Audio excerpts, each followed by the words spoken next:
بسم اللہ الرحمن الرحیم۔ السلام علیکم۔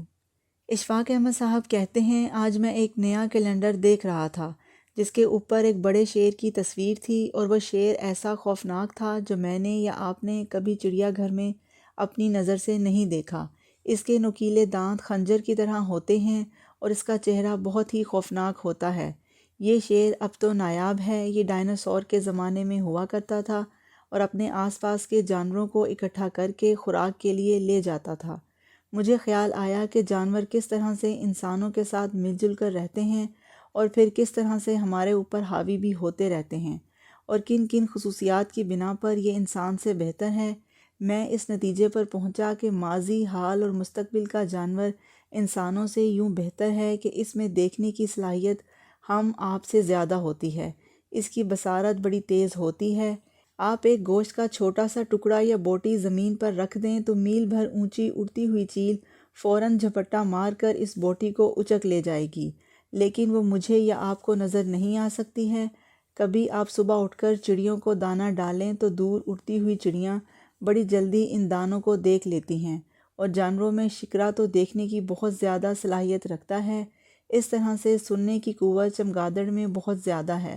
بہت ساری آوازیں ایسی ہوتی ہیں جو یہاں موجود ہیں لیکن ہمارے کان ان کو سن نہیں سکتے، لیکن چمگادڑ انہیں سن سکنے کی صلاحیت رکھتی ہیں۔ اندھی چمگادڑ رات کے اندھیرے میں اڑتے ہوئے ساؤنڈ کو سنتی ہے۔ اسی طرح سے سونگھنے کی طاقت کتوں میں بہت زیادہ ہوتی ہے۔ وہ بند ٹرنک کے اندر پلاسٹک کے لفافوں میں بڑی مہارت سے بند کی ہوئی ہیروئن کو بھی سونگھ لیتے ہیں۔ آپ نے چور پکڑنے والے سونگھتے کتوں کے بارے میں سنا ہوگا۔ وہ ایک پاؤں کا نشان سونگھ کر اصل آدمی کو پہچان لیتے ہیں۔ جانوروں کی ان غیر معمولی صلاحیتوں کے باوصف انسان کی برتری اپنی جگہ پر قائم ہے۔ خونخوار شیر اور بھاری بھرکم ہاتھی انسانی صلاحیتوں کو نہیں پا سکتا۔ اللہ کی طرف سے جو ہمیں عقل سلیم عطا کی گئی ہے، ہم اس پر اللہ کے شکر گزار ہیں۔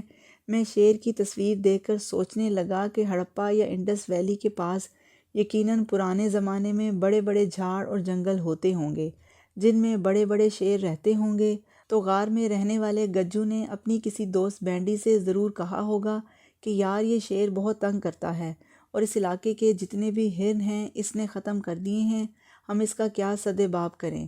پھر بینڈی نے کہا ہوگا کہ تم مجھ سے یہ اپنا کیا دکھ بیان کر رہے ہو، میں خود پریشان ہوں کیونکہ میری بیوی نے مجھے پکڑ کر غار سے یہ کہہ کر نکال دیا ہے کہ بچے بھوکے مر رہے ہیں، تم ہر روز ایک چھوٹا سا خرگوش مار کر لے آتے ہو اور میرے 18 بچے ہیں، تم کوئی بڑا شکار کر کے لاؤ۔ اس زمانے میں یقیناً فیملی پلاننگ کا کوئی تصور نہیں ہوتا ہوگا، اور اس نے کہا کہ میں تو رات بھر گھر سے باہر ہی سویا ہوں۔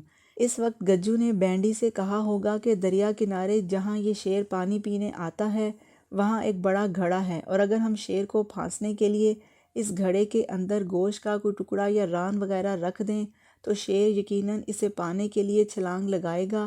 تو بینڈی نے کہا کہ وہ بڑا جانور ہے، چھلانگ مار کر گوشت لے لے گا اور طاقت سے باہر نکل آئے گا، اس کا کوئی اور حل ڈھونڈنا چاہیے۔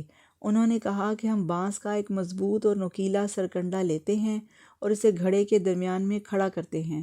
جب یہ شیر چھلانگ لگائے گا تو یہ بانس اس کے پیٹ میں دھنس جائے گا۔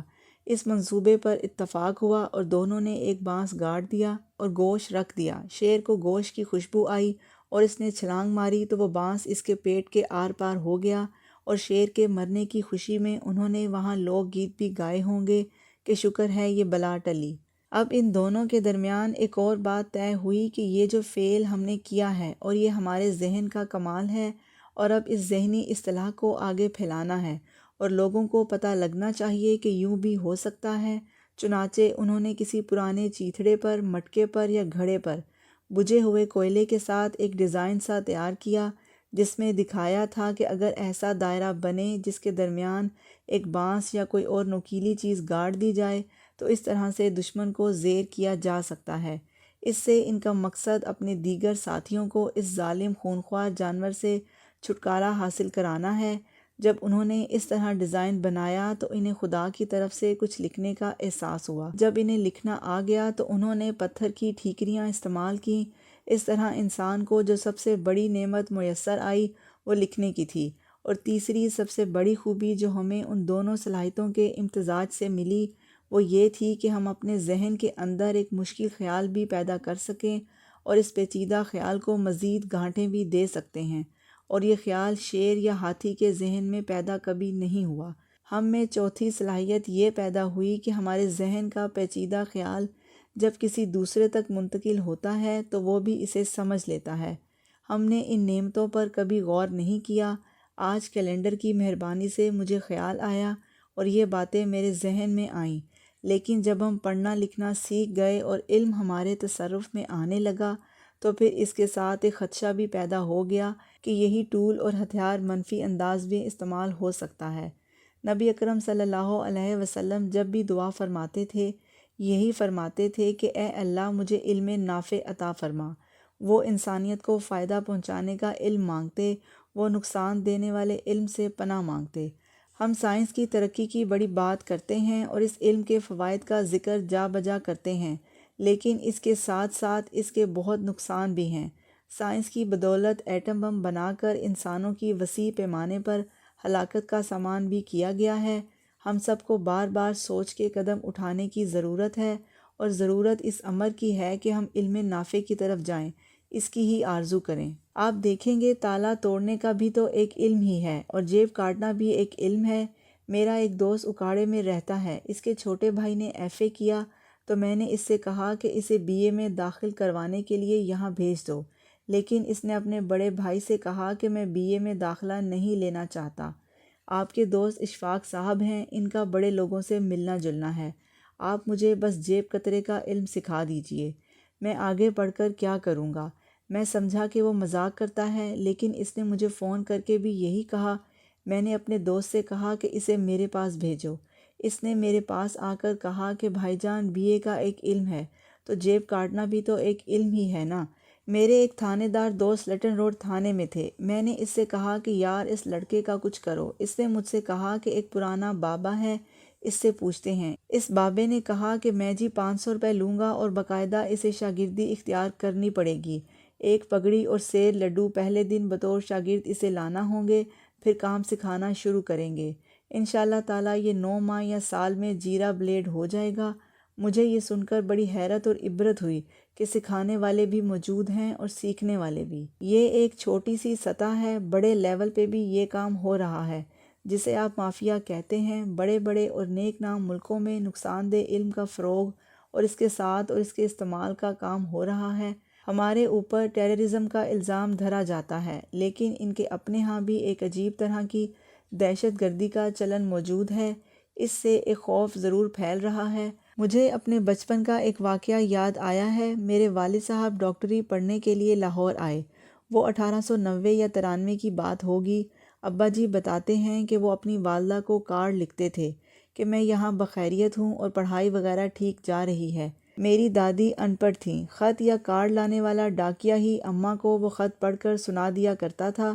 ایک بار ایسا ہوا کہ میرے والد کے خط میری دادی کو نہیں ملتے رہے، تو بابا جی بڑے پریشان ہوئے کہ خط کیوں نہیں مل رہے، تو انہوں نے کارڈ میں لکھا کہ اماں اس مرتبہ ڈاکیے کو تنبیہ کر دیجئے کہ اگر اس نے خط پہنچانے میں کوتاہی کی تو میں اس کے ساتھ سختی سے پیش آؤں گا اور میں اس کی شکایت کروں گا۔ اب وہ ڈاکیا کارڈ یا خط لے کر آیا تو ظاہر ہے کہ اسے اس ڈاکیے نے ہی پڑھنا تھا، اور وہ خط کو پڑھنے لگا۔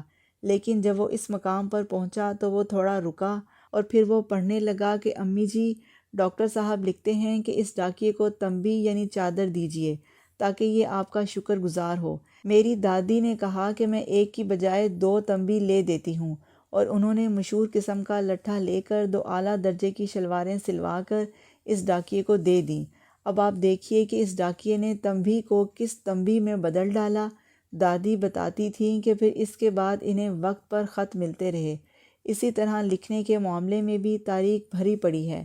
اس میں گروہ انسانی سے کوتاہیاں ہوتی رہی ہیں اور ان کی تحریروں سے لوگوں کو نقصان پہنچتا رہا ہے، لیکن جہاں کوتاہیاں ہوئیں وہاں لکھنے سے فائدے بھی ہوئے ہیں، اور علم نے ہی انسان کو ساری منازل طے کرا کر یہاں تک پہنچایا ہے۔ لیکن میرے اندازے کے مطابق اب علم، تعلیم، لرننگ کا قافلہ اس وقت تک آگے نہیں چل سکتا جب تک اس کے ساتھ تربیت نہ ہو۔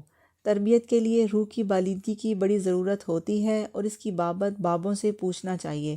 جو ان منازل سے گزرتے ہیں کہ یہ کیا چیز ہے اور ہم اپنی روح کو وہ سربلندی کس طرح سے عطا کر سکتے ہیں۔ ہم اپنی نظر میں ہی محترم ٹھہریں۔ ہماری سب سے بڑی خرابی یہی ہے کہ ہم اپنی نظر میں محترم نہیں ہیں۔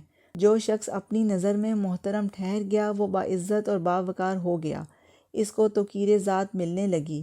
لیکن یونیورسٹیوں، مکتبوں اور دانش کدوں میں یہ تعلیم نہیں ملتی، اس لیے کھوج کرنی پڑتی ہے اور اس کے لیے اپنے آپ کے ساتھ بیٹھنا پڑے گا اور اپنے آپ کو پیش کرنا پڑے گا۔ پھر آپ میں وہ آسانیاں نکلنے لگیں گی جن کی ہم کو خواہش ہے، ورنہ انسان تمباکو کی بل دی ہوئی گٹھی کی طرح ہی رہے گا جس سے اپنے ہی بل نہیں کھولے جاتے۔ آپ سب کا کیا خیال ہے؟ تعلیم کے ساتھ تربیت بھی اتنی ہی ضروری ہے؟ اپنی رائے کا اظہار ضرور کیجیے۔ میری دعا ہے کہ اللہ آپ کو آسانیاں عطا فرمائے اور آسانیاں تقسیم کرنے کا شرف عطا فرمائے۔ آپ سب کا بہت بہت شکریہ۔ آپ لوگ میری ویڈیو دیکھتے ہیں، سنتے ہیں، سمجھتے ہیں، پسند کرتے ہیں، شیئر کرتے ہیں اور میرے چینل کو سبسکرائب کر کے مجھے موٹیویٹ کرتے ہیں۔ جزاک اللہ۔